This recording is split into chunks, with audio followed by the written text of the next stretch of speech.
Donc, le fonctionnement normal pour nous, c'est fonctionner dans l'amour, fonctionner libre de toute inquiétude. Oui. Loin de toute haine, de toute rancune.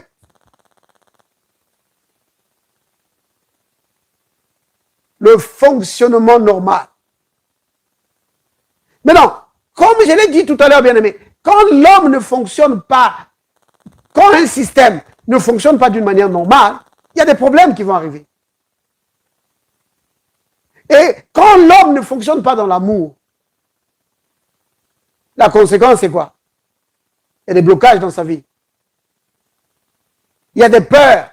Oui. Adam ne connaissait pas ce que c'était la peur. Dès qu'il est sorti du cadre de l'amour par la trahison, il avait maintenant peur. Il craignait. Vous voyez? C'était maintenant des craintes.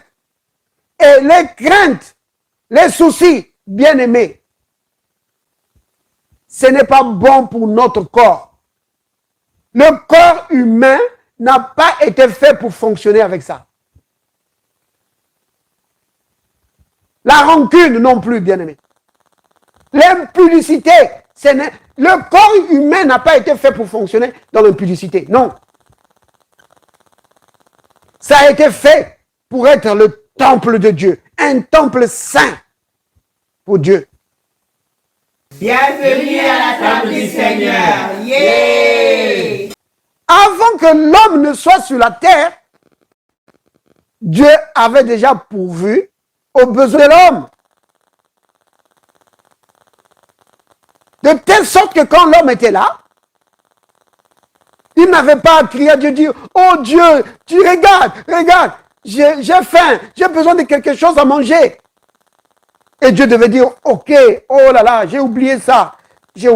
Oh, qu'est-ce que je peux faire pour toi? Attends.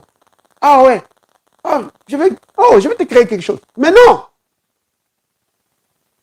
Les besoins de l'homme, Dieu avait déjà pourvu aux besoins de l'homme avant que l'homme ne vienne. Et ça reste vrai aujourd'hui, bien-aimés. Vous comprenez? Ce que Dieu a fait pour la première création, il a fait aussi pour la nouvelle création. Vous comprenez de quoi je parle, n'est-ce pas? L'ancienne création, c'est par Adam. La nouvelle création, c'est par Christ. Et Dieu a pourvu aussi à tous nos besoins en Jésus-Christ. Qui peut me donner le passage qui parle de ça? Que Dieu a pourvu à tous nos besoins. Bien-aimé, qui peut me donner le passage?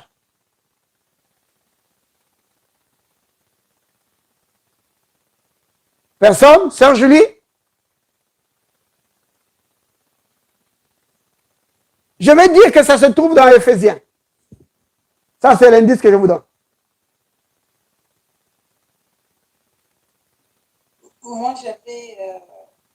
j'avais Philippiens 4, 19. Oh, vas-y ma soeur, Philippiens 4, 19. Oui? Et mon Dieu pourvoira à tous vos besoins selon sa richesse. Amen. Amen. Ça, c'est vrai aussi. Mon Dieu pourvoira à tous vos besoins. Mais ce n'est pas fini. Ça continue, n'est-ce pas, ma soeur? Oui, ça continue. Oui. Vas-y. Avec gloire en Jésus-Christ. Amen. Donc, Dieu pourvoit à nos besoins selon quoi? Sa richesse. Vous comprenez? Maintenant, si Dieu, pour pourvoir à nos besoins, il puise dans sa banque à lui, bien-aimé, qu'est-ce qu'il ne peut pas te donner? Vous comprenez? Très bien, ma soeur. Mais mon point, le point que je voulais montrer ici, c'est que Dieu, non seulement qu'il pourvoit à nos besoins, mais qu'il l'a déjà fait à l'avance.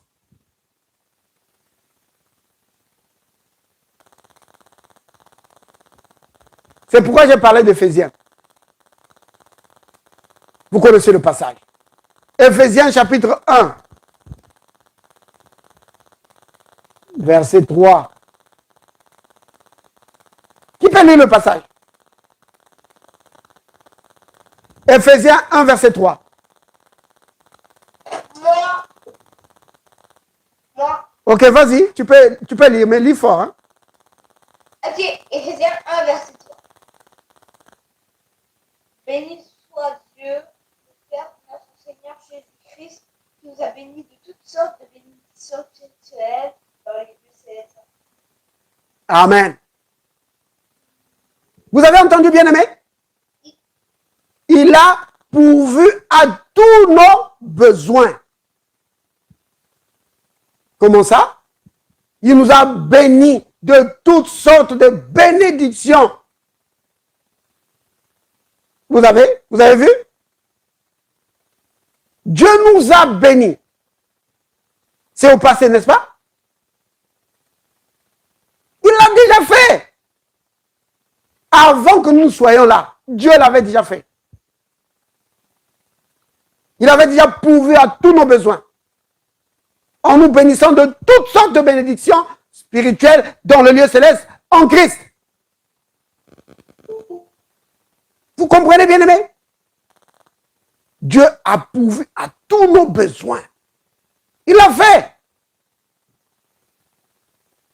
Oh, béni soit le nom du Seigneur. Maintenant, quand tu comprends ça, souvenez-vous, le fonctionnement normal du chrétien, c'est de fonctionner dans l'amour. Donc, quand tu fonctionnes dans l'amour, uni avec le Seigneur, et tu comprends l'amour de Dieu pour toi, bien-aimé, ce passage que nous venons de lire dans Éphésiens 1, verset 3, ça devient une évidence. Vous comprenez? Ce n'est pas juste le fait de le lire que tu dis, ah oui, c'est vrai. Non, ça devient une évidence. Pourquoi? Parce que tu comprends l'amour de Dieu. Que si moi, un humain, je peux pourvoir aux besoins de mes enfants, comment le Père Céleste, lui qui même temps, peut rester indifférent à mes besoins? Lui qui dit qu'il connaît les choses à l'avance. Et puisqu'il connaît les choses à l'avance, comment pourrait-il être indifférent aux besoins que je vais rencontrer? Vous comprenez? Dieu a pourvu à l'avance à nos besoins à cause de son amour. Vous comprenez? C'est à cause de son amour qu'il a fait. Alors, quand tu fonctionnes dans l'amour, tu comprends l'amour de Dieu. Oui. Et ton amour aussi, parce que quand tu comprends l'amour de Dieu, tu veux marcher aussi dans l'amour comme lui. Maintenant, regardez ce que la Bible nous dit. Dans 1 Jean 4, au verset 18.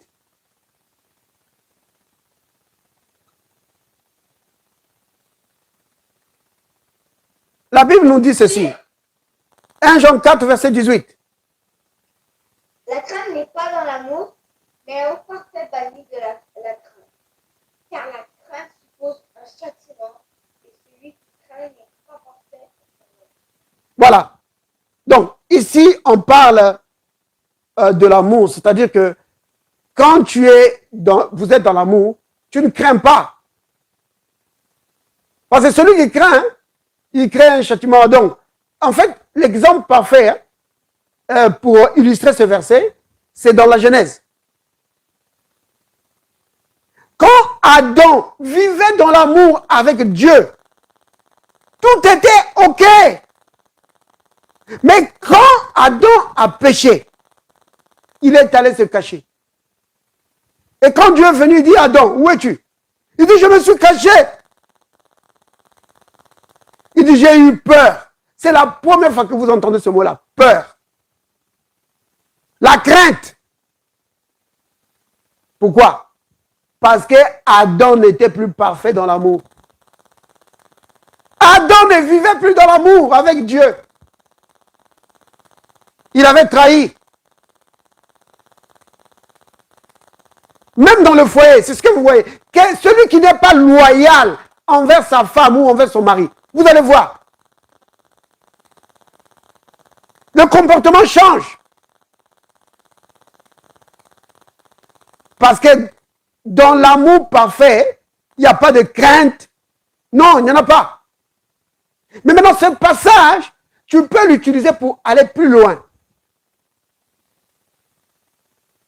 C'est-à-dire que quand tu vis dans un amour parfait avec le Seigneur, la crainte, la peur, vous voyez, les soucis, c'est fini, tu bannis ça. Tu n'as pas peur, tu ne te soucies pas. Parce que l'amour parfait bannit la crainte. Tu crois dans l'amour du Seigneur pour toi. Oui, tu crois dans l'amour du Seigneur pour toi. Et tu bannis la crainte. Tu bannis l'anxiété, les peurs. Tu bannis ça. Souvenez-vous, bien-aimés, nous sommes en train de parler du fonctionnement normal. Le fonctionnement normal, c'est de vivre dans l'amour. Quand tu vis dans l'amour, donc, vous comprenez, hein?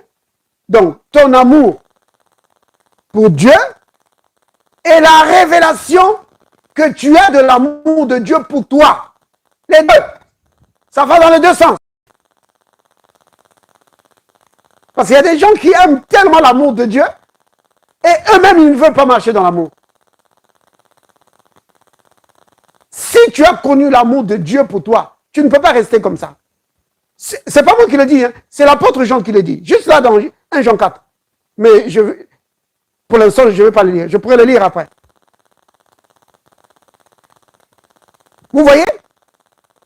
Parce que l'apôtre Jean dit que celui qui n'aime pas n'a pas connu Dieu. Parce que dès que tu connais Dieu et que tu connais son amour, toi-même aussi tu veux marcher dans l'amour. Alors quand tu te trouves dans cet environnement-là de l'amour, dans la communion avec Dieu qui est amour, la crainte bannie. La peur, bannie. Oui. L'anxiété, bannie. Vous comprenez, bien-aimés? Dieu n'a pas prévu ça. Il n'a pas prévu que l'homme puisse fonctionner dans la peur et dans les craintes, dans les soucis. Dieu n'a pas prévu ça.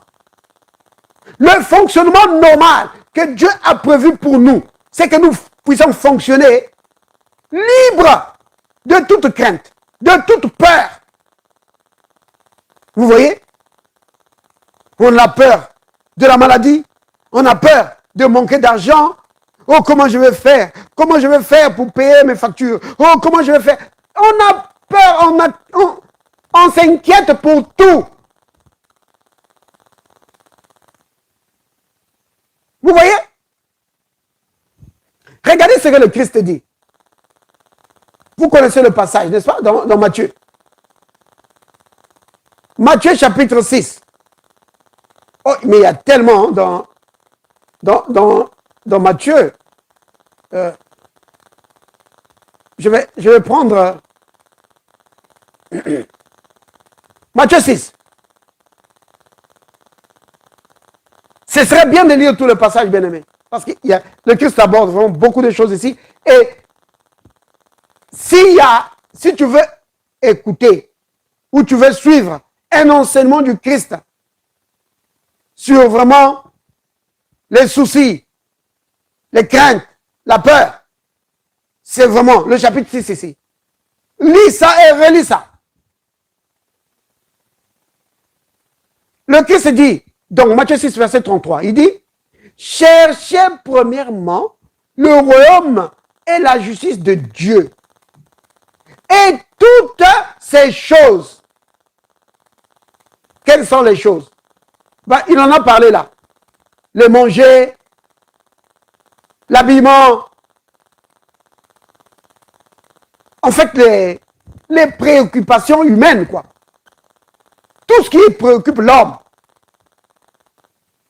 Jésus dit, cherche d'abord le royaume de cieux, le royaume de Dieu et sa justice. D'abord ça. Cherche d'abord la communion avec Dieu. Cherche d'abord ça, à vivre dans la communion avec Dieu. Et après, tu pourras chercher autre chose. Non, il ne dit pas ça. Parce que souvent, c'est comme ça qu'on comprend ça. Que cherche d'abord le royaume de Dieu, après, tu pourras chercher autre chose. Non, il ne dit pas ça. Le Seigneur dit que si tu cherches d'abord le royaume de Dieu et sa justice, les autres choses, tu vas voir, ça va prendre place. Tu vas voir que les autres choses dont tu as besoin, ça va juste venir. Oui. Ça va juste venir. Oui. Il dit, et toutes ces choses vous seront données par-dessus tout. Oui. Ça te sera donné. Tu vas voir que ça va juste venir. Vous voyez? Mais les humains font le contraire. Ils disent, oh, bien-aimé, non, je n'ai pas le temps pour la parole maintenant. Je n'ai pas le temps pour Dieu maintenant. Je dois d'abord m'occuper. Mais tu fais juste le contraire. Tu as inversé le système. Et le système ne fonctionne plus normalement. Vous voyez? Le fonctionnement normal, le Seigneur nous le donne ici. Que si tu veux fonctionner d'une manière normale, comme Dieu l'a prévu, mets d'abord ta vie spirituelle en premier. Ta communion avec Dieu en premier. Et tu vas voir que ton Père, qui t'aime tant, va te donner les autres choses. Vous voyez, bien-aimé? Donc, ici, quand tu fonctionnes d'une manière normale, tu vas voir que les craintes, les soucis, fini. C'est pourquoi elle dit ceci. Au verset 31, regardez. Oh là là, non, je voulais... Je vais remonter plus loin, verset 28. Il dit, et pourquoi vous inquiétez au sujet du vêtement? Considérez comment croissent les lys des champs. Ils ne travaillent ni ne filent. Cependant, je vous dis que Salomon même, dans toute sa gloire, n'a pas été vêtu comme l'un d'eux. Si Dieu réveille ainsi l'herbe des champs qui existe aujourd'hui et qui demain sera jetée au four, ne vous vêtira-t-il pas à plus forte raison, gens de peu de foi? Vous voyez? Là, ce que ça crée, c'est ça. L'amour. Quand tu découvres l'amour de Dieu pour toi, ta foi est boostée. Ta foi dans l'amour de Dieu pour toi. Dans la capacité de Dieu à pouvoir à tes besoins. Oui, c'est vraiment boosté. C'est fortifié. C'est pourquoi il dit que les gens qui passent leur temps dans les inquiétudes, c'est parce que la foi est basse, est petite. Il ne dit pas que tu n'as pas la foi, mais il dit que ta foi est faible. Oui, bien-aimé. Cherche la communion avec le Seigneur pour découvrir son amour pour toi. Tu vas voir, ta foi va être fortifiée. Verset 31. Ne vous inquiétez donc point et ne dites pas que mangerons-nous, que boirons-nous, de quoi serons-nous vêtus? Vous voyez? Car toutes ces choses, ce sont les païens, c'est-à-dire les gens qui ne connaissent pas Dieu, qui les recherchent.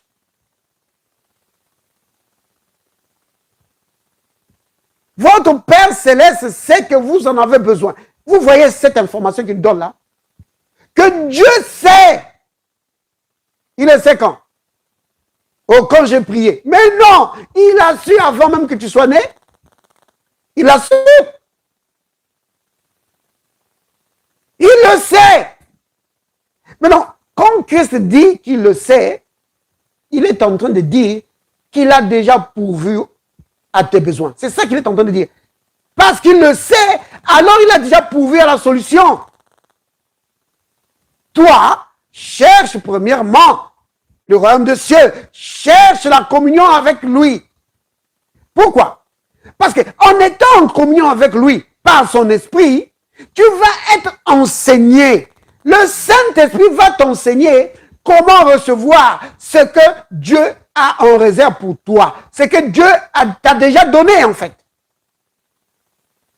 Tu sauras comment recevoir cela. Bien-aimés, souvenez-vous, ce qui fait souvent défaut, ce n'est pas la source. C'est plutôt notre capacité de recevoir. Ce n'est pas la capacité de Dieu de donner qui fait défaut.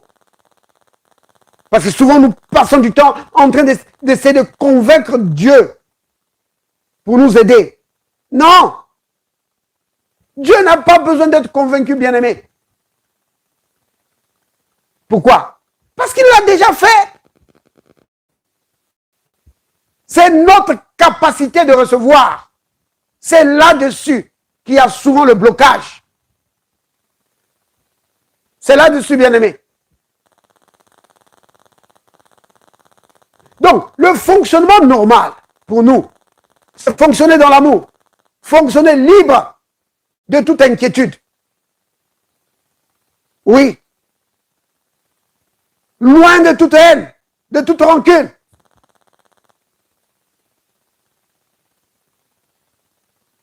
Bien-aimés, vous savez qu'il y a des choses dans le fonctionnement normal de l'homme. Il y a même des choses que l'homme ne devait pas voir ou entendre. Ah oui. Si vous prenez par exemple les guerres, vous savez que beaucoup de guerres traumatisent les humains. Pourquoi? Parce qu'ils vivent des situations qu'ils n'auraient pas dû vivre. Vous comprenez? L'homme n'est pas fait pour vivre ce genre de situation. Et alors quand il vit ça, la personne est marquée, traumatisée.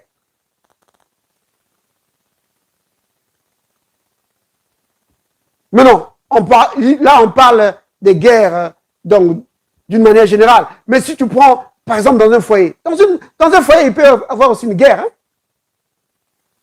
Hein? Un conflit. Et ça traumatise les gens. Mais encore une fois, bien aimé, pourquoi il y a ces conflits? Pourquoi il y a ces guerres? Parce qu'on fonctionne en dehors de l'amour. Oh oui, si l'amour de Dieu régnait ici sur la terre, mais il n'y aurait pas toutes ces guerres, il n'y en aurait pas.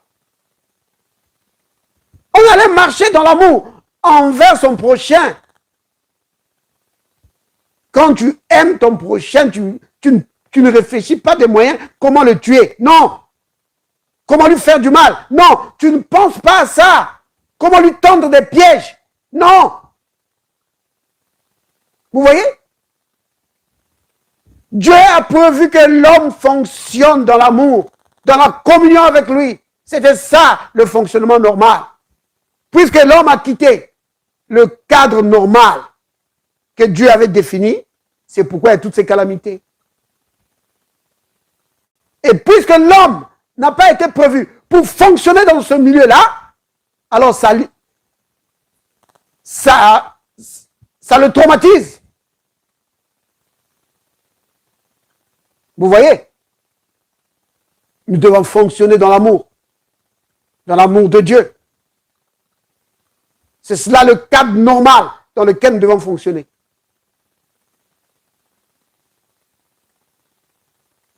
Vous comprenez, bien-aimés? Marche dans l'amour du Christ. Tu vas voir toutes ces autres choses. Les craintes, les peurs. C'est évacué. Regardez un passage ici. On va prendre 1 Pierre. 1 Pierre 5. Je vais lire ça dans la version amplifiée. 1 Pierre 5, verset 7. Bon, en français, on dit « Déchargez-vous sur lui de tous vos soucis, car lui-même prend soin de vous. » Ça, c'est en français. Mais non, dans la version amplifiée ici, c'est une version en anglais. Alors, voici ce qu'on dit. Il dit « Décharge tous tes soucis, toutes tes craintes, toutes tes peurs, une fois sur toutes, sur lui. Parce que lui-même prend soin de toi avec une grande affection et veille sur toi avec soin. Vous voyez? Que lui-même prend soin de toi avec une grande affection. Il veille sur toi avec un grand soin. Si tu comprends l'amour de Dieu pour toi, tu vas avoir la révélation de ce passage. Que Dieu veille sur moi avec soin. Il prend soin de moi. Il n'y a pas une situation de ma vie que Dieu ne connaît pas. Et il prend soin de moi. Vous voyez? Quand tu parles de ça, on parle de nos besoins, n'est-ce pas? Comment Dieu prend soin de nous. Mais, bien aimé, et pourtant il n'y a pas le mot amour dedans. Mais ça, c'est l'amour de Dieu. Vous comprenez? C'est l'amour de Dieu pour nous. L'amour de Dieu pour les hommes. Oh, Dieu a tant aimé le monde. Il a tant aimé les hommes qu'il a donné son fils. Oui, bien aimé. Il n'a pas hésité un seul instant. Il a donné son fils pour nous sortir du péché. Maintenant, l'apôtre Paul dit, dans Romains 8, verset 32, que lui, qui n'a pas épargné son propre fils, mais qui l'a livré pour toi, comment alors va-t-il te priver du pain dont tu as besoin? Comment va-t-il te priver des vêtements? Comment va-t-il te priver du mariage? Comment va-t-il te priver des enfants? Comment? Vous comprenez, bien-aimé?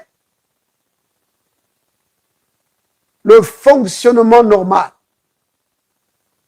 Maintenant, comme je l'ai dit tout à l'heure, bien-aimé, quand l'homme ne fonctionne pas, quand un système ne fonctionne pas d'une manière normale, il y a des problèmes qui vont arriver. Et quand l'homme ne fonctionne pas dans l'amour,